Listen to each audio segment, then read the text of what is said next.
There's another aspect to this that I wonder, it probably has something to do with worthiness. It doesn't have anything to do with worthiness. It has to do with pinching yourself off because you decided you're not. Worthiness just is. Get used to it. I was wondering, what does it feel like? Because I've always linked worthiness with deserving. And I know that there's been plenty of times that I'll stick up for myself and say, I deserve this. I'm being shortchanged. So you're in your car. Is that where you listen to your radio? Sometimes Esther does. You're in your car and you tune it to this station that plays such satisfying music. And you say, I must be worthy. We say, no, you just tuned. You just tuned. XM radio doesn't say, unworthy. You can choose from this and this and this, but not this.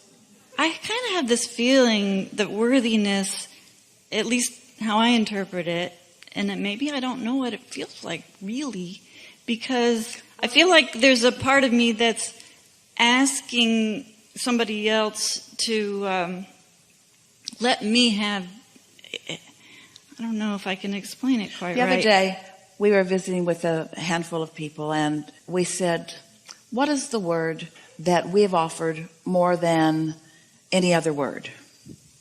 What do you think it is? Allowing?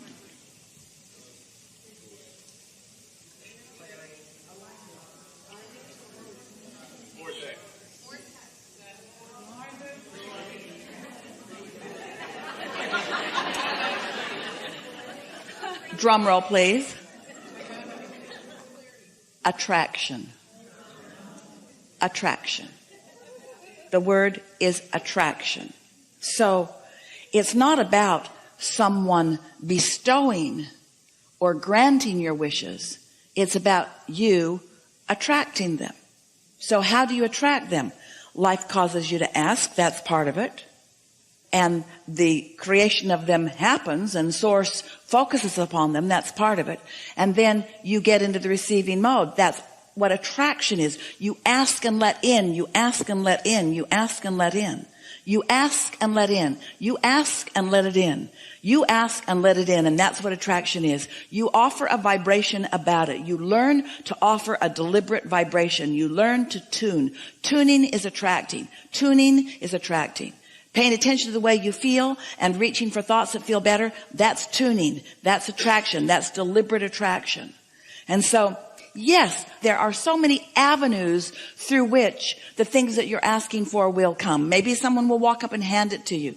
There are endless ways that your wishes are granted, so to speak. But it's about attraction. It's not about anything else. Because if you didn't have the experience that caused you to ask, and then you didn't have the sensitivity to your emotional guidance system that caused you to allow, then you couldn't experience what you're asking for. Worthiness is something that man makes up when he holds himself in vibrational discord to what he wants, and he says, I know I would not do this to myself, so somebody else must be doing it. And if somebody else is doing it, then they must have some standard by which they're doing it. They must have some rules that clearly I am not keeping. Because if I were keeping their rules, if I were worthy to their rules, then they would give me what I'm asking for, since I erroneously and incorrectly believe that they hold the power to me, which they do not. You see, that's helpful. Is that helpful? In order to be worthy, somebody else has to be petty. Yes? Does Source love you or not? Yes, all the time. It's not the absence of Source's love that doesn't let you have what you want. It's the absence of your own love. That's the discord, you see. So rather than saying, I'm unworthy, say, I'm sloppy in my thinking. Rather than saying, I'm unworthy, say, I'm willing to feel negative emotion and put up with it. Rather than saying, I'm unworthy, say, I tune myself out of vibrational alignment with my own desires. And then I blame some outside force for the lack of bestowing to me, when all along it's me letting it in or not. how can I train myself to feel that worthiness, that feeling of it? You can't. It helps to hear it, as we just explained it. But the way you train yourself is by reaching for something that feels good and then staying there as long as you can, and avoiding things that don't feel good by reaching for things that do feel good. You can practice the feeling of unworthiness. In fact, you've been practicing the feeling of unworthiness right here in this experience, where for the second time in not that many months, we've plucked you from the audience, put you right in our gaze, and showered upon you everything we've got. And still, you can, if you want, say, I know. And the very first time I came... doesn't that seem silly, though? And doesn't it seem like something that you don't want to do anymore? And doesn't it seem illogical given the knowledge that you hold? And isn't it just a pattern of thought that is dissipating more and more? And isn't that pattern of thought being replaced with other patterns of thought that just feel way better? And doesn't it feel good that you meditate and you're feeling better every day? And isn't it getting better every day? And aren't you getting ready to be ready to be ready? And doesn't it feel more like you want to say things are improving rather than why haven't it gone all the way? And yes. Yeah. Thank you. Yeah. Yeah. It's slowing that train, that momentum down, because it was...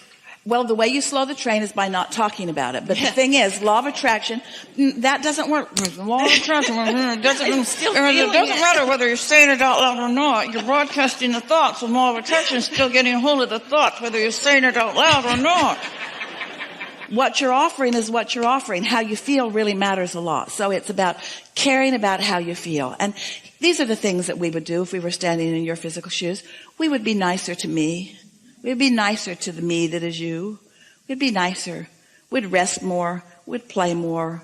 We'd do more of the things that are pleasing to us. We would deliberately soothe ourselves. We would reach for nice feeling thoughts and experiences. We wouldn't watch hateful things. We wouldn't spend any time with the news these days. We would reach for things that feel better. We would care about the way we feel first and foremost. But having said all of that, we know law of attraction is responding to what you've got going on. And sometimes there's just not enough willpower to stop the flow of your own attraction. So it's helpful to say, first of all, this is my attraction. It's not somebody else's assertion. So I'm doing this to myself. Somebody else isn't doing it to me. And since I'm in control of it, I could ease up a little bit if I wanted to. Just be easy about it. You're doing extremely well. Everything's relative, isn't it? Everything's relative. Who would like to be charged with the responsibility of determining the happiest person on earth? Wow, what a job that would be. Take a lot of time to interview all of them. And they're moody too. Because sometimes they're in alignment and sometimes they're not. And so rather than comparing how you feel to your impression of how anybody else feels, just let them all do whatever they're doing.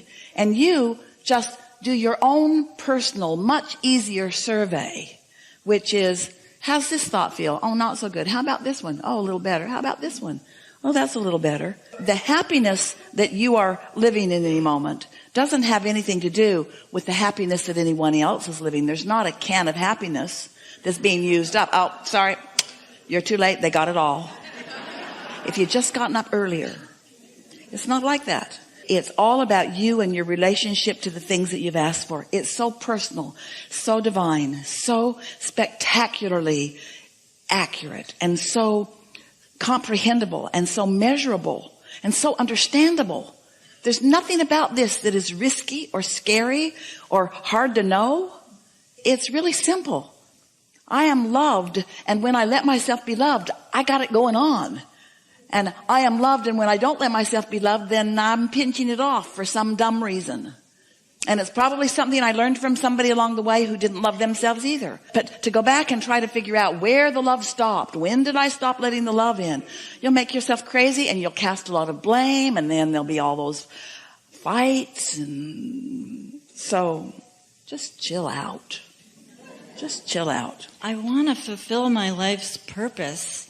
And I chill don't out. want to run out of time.